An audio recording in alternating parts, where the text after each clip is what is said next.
స్వతంత్ర భారతదేశంలో 75 సంవత్సరాలైంది స్వతంత్రం వచ్చి. ఇప్పటికి కూడా మీరు దళితులు అనే వివక్ష చూపుతా ఉన్నారు అంటే ఎక్కడికి వెళ్తున్నాం మనం? చదువుకున్నాం, సంస్కారం ఉంది. ఇటువంటి సంఘటనలు జరిగినప్పుడు అందరము ఖండించాలి. నువ్వు ఎస్సీవనో, నువ్వు ఎస్టీవనో అలా కుల వివక్ష చూపడం మాత్రం అత్యంత బాధాకరం.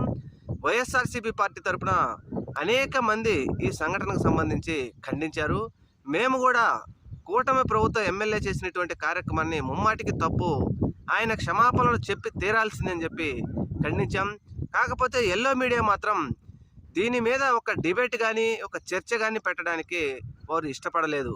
ఎందుకనో మరి ఎస్సీలు ఎస్టీలు అంటే ఈ విధంగా కుల వివక్ష జరుగుతూ ఉంటే ప్రజాస్వామ్యంలో ముఖ్యంగా ఆంధ్రప్రదేశ్ రాష్ట్రంలో మరి ఎందుకు దీన్ని ప్రశ్నించడం లేదు?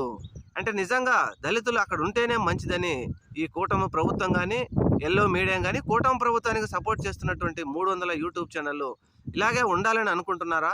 మరి మీరు ఎందుకు దీని మీద మీ మీ ప్రశ్న ఏంటి, మీ సమాధానం ఏమిటి అనేది ఎందుకు చెప్పలేకపోతున్నారు?